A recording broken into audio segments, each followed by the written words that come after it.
Hello and welcome to the first edition of the Fast Track Travel Clinic with me, Simon Calder. Now, many of you have been writing to us here at Fast Track asking our advice, particularly concerning the recent British Airways strikes. Well, Stephen in Johannesburg was one of tens of thousands of travellers caught up in the industrial action by BA cabin crew recently. Luckily, he got to his destination eventually, but I was booked to fly non-stop from Johannesburg to London and received an email saying the flight was cancelled. I was rebooked on Iberia via Madrid. When I got to Joburg Airport, the original BA flight was running, but the computer system would not let me rebook on the non-stop trip. What's going on?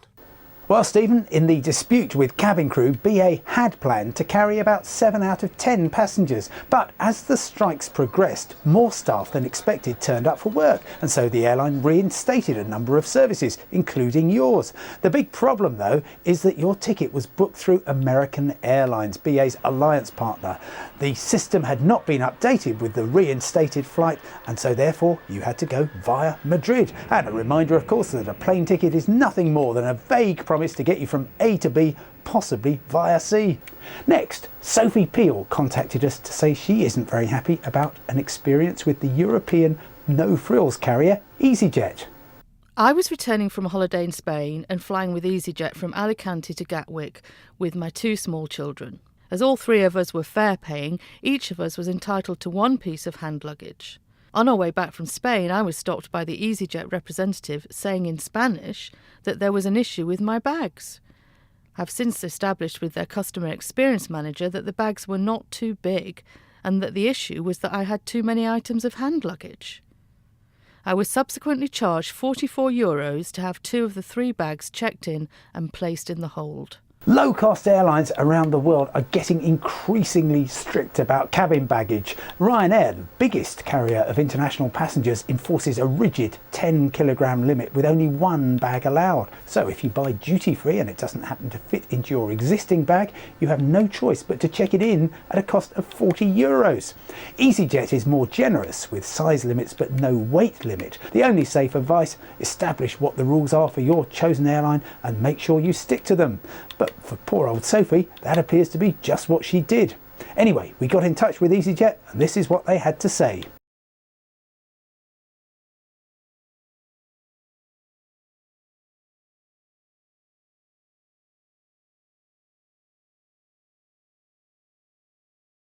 Finally, here's an email from Lisa in Nova Scotia in Canada, who's keen to head south for some spring sunshine.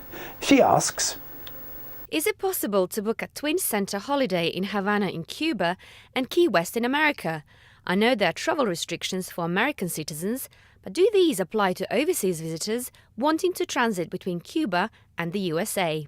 Good question, Lisa. These 2 cities are tantalisingly close across the Florida Strait, just 100 miles apart.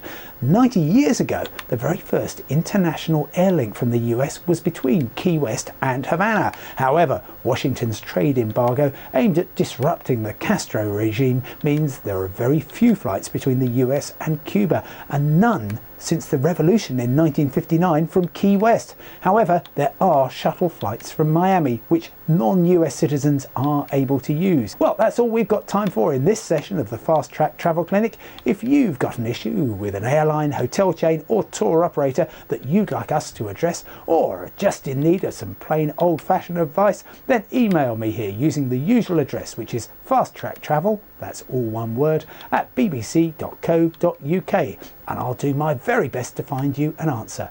Bye for now and see you next time.